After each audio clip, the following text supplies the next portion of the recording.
meus amigos, uma boa noite a todos vocês. Sigamos com o estudo da Parashá Vaierá. Ontem nós falávamos sobre a visita dos 3 anjos à tenda de Abraão Avinu, mas hoje eu quero falar do tema mais importante dessa Parashá, que é a Keidat Yitzhak, o sacrifício de Yitzhak. A Kadosh Baruch Hu testou Abraão Avinu 10 vezes. O último desafio foi o sacrifício de Yitzhak. Foi mais difícil para Abraão Avinu, mas ele é mais importante para o povo judeu, pelo significado da mensagem que ele transmite e que se eternizou e que se internalizou nas consciências do povo judeu. Vejam que a narrativa da Torá diz que Hashem chama Abraham e Abraham diz, eis-me aqui. E a Kadosh Baruch Hu diz a ele, toma teu filho único a quem amas, a Yitzhak, não é Ismael, a Yitzhak, vai-te à terra de Moriá, o mesmo lugar onde Jacó vai dormir, vai sonhar com a escada que leva aos céus e ver os anjos subindo e descendo, a mesma terra que o rei Davi vai comprar e que o seu filho, o rei Salomão, vai construir o Beit HaMikdash. É ali onde vai acontecer o sacrifício de Yitzhak, que os nossos mundos vão se unir, né? Os céus, Shammai e o mundo físico. E Hashem diz, e oferece-o ali como oferta de elevação. Toda pessoa, judia ou não, quando começa a estudar a Torá e chega nesse relato, é muito comum que ela faça a seguinte pergunta: como é possível que Abraão Avinu pudesse contemplar o cumprimento, né, de um mandamento, de uma exigência tão revoltante? Não teria sido mais apropriado que ele se recusasse, que ele protestasse, que ele lutasse pela vida de seu filho Yitzhak? Vejam, meus amigos, essas duas perguntas guardam imensa força, porque nós sabemos que a vida de Abraão Avinu foi uma vida dedicada à promoção dos valores da vida. E porque nós acreditamos que o sacrifício das crianças é algo revoltante, essa pergunta nos força a refletir sobre as motivações que levaram Abraão Avinu a cumprir tão prontamente a vontade de Hashem, porque a Torá nos relata que no dia seguinte ao comando de Hashem, ele levanta muito cedo, pega a sua mula, pega os seus servos, Leia, seu filho Yitzhak, leva em direção ao Monte Moriá para cumprir a vontade do Criador. Mas vejam que foi por meio do exemplo de Abraão Avinu e Yitzhak que nós iniciamos a consolidação dos valores que, uma vez disseminados, fizeram desaparecer do mundo essa prática cultural tão comum na época de Abraão Avinu, que era o sacrifício de crianças. Era algo praticado amplamente pelas culturas e sociedades que existiam naquela época. E aí você vai me perguntar, mas se é assim, como você diz, como foi possível que Abraão Avinu tivesse abandonado seus ensinamentos, a sabedoria que ele construiu, os valores que ele disseminou no mundo e se comprometeu tão rapidamente em cumprir a vontade de Hashem?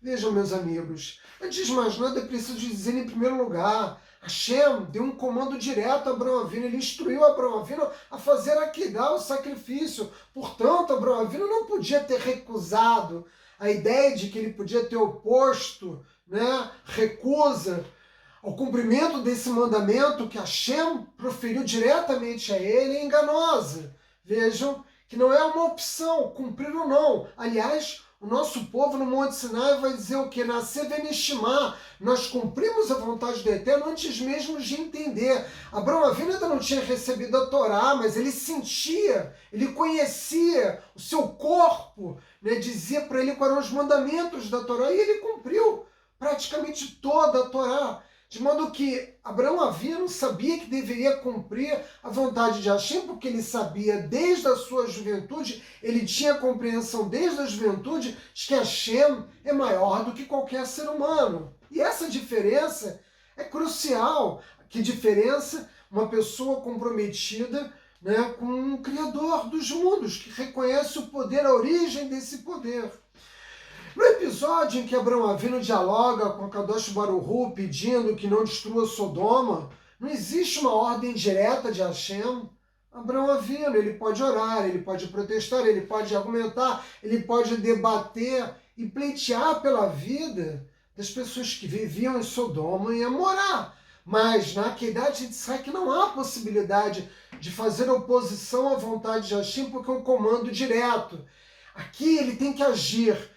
No episódio de Sodoma ele não tinha que agir, portanto ele podia fazer muito mais do que ele fez, né, no episódio da Keidat Yitzhak. Nós né?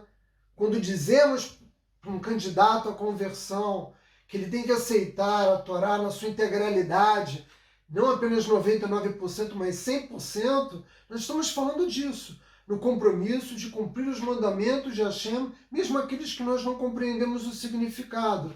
E foi aí que se encontrava o verdadeiro desafio de Abraão Avinu, Nascer Venishma.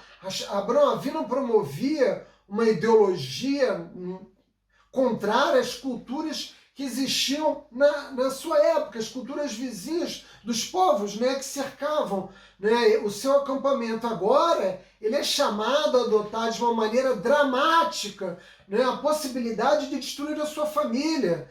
Isso só faz com que o seu ato tenha uma natureza tremendamente heróica. Esse foi o teste. Essa crença era revoltante.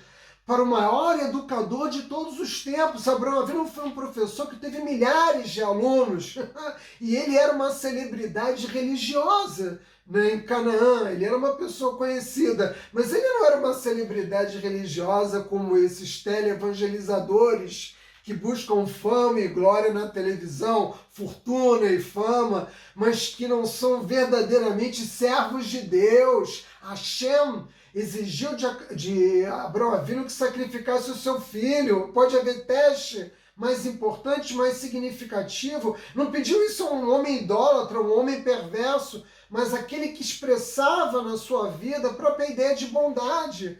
Por isso esse teste foi tão difícil, exigiu tanto de Abraão Avinu, e foi o que efetivamente consolidou a aliança de Hashem com o povo judeu, através, né, do pacto com Abraão Avinu. Hashem sempre soube que Abraão Avinu responderia positivamente ao seu comando. Hashem nunca teve dúvida, porque ele é onisciente, ele sabia que Abraão Avinu cumpriria, né, a sua ordem, mas era preciso que Abraão Avinu demonstrasse isso, demonstrasse para as sociedades que haviam na época, demonstrasse para si mesmo como uma forma de alcançar uma elevação espiritual, ou seja, para que ele pudesse desenvolver plenamente o seu potencial espiritual. O nosso coração, na hora de cumprir a vontade de Hashem, o comando de Hashem, muitas vezes deve ser deixado de lado e nós devemos simplesmente fazer aquela vontade de Hashem. O nosso sentimento deve ser colocado de lado, e eu acho que não há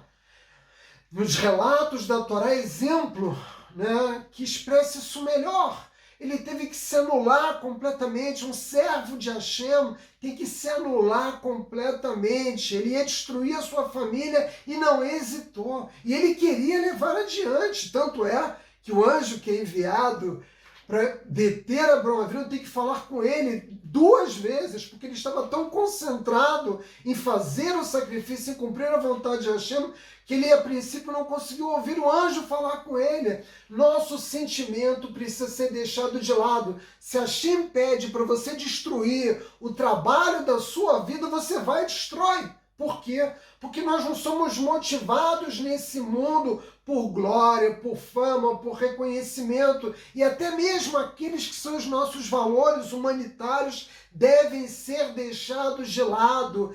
Esse é o significado mais profundo de Nascer Venishma. Isso não é uma retórica, isso é um compromisso de vida. E esse é um teste que foi colocado para Abraão Avinu, que era necessariamente repulsivo aos olhos do nosso patriarca, porque se não fosse, não seria um teste. Deus exigiu que Abraão Avinu desenraizasse do seu coração todos os valores que ele construiu ao longo da vida. E ele fez isso o quê? Para cumprir a vontade de Hashem, para demonstrar ao mundo que ele, de fato, né, tinha uma adesão inequívoca à vontade do Criador. Nós fazemos o que Deus deseja e não aquilo que os nossos corações nos mandam, meu amigo. Por quê? Porque nós não vivemos para buscar a glória, nós não vivemos para buscar a fama, nós estamos aqui nesse mundo para servir a Kadosh Baruch Hu. Boa noite.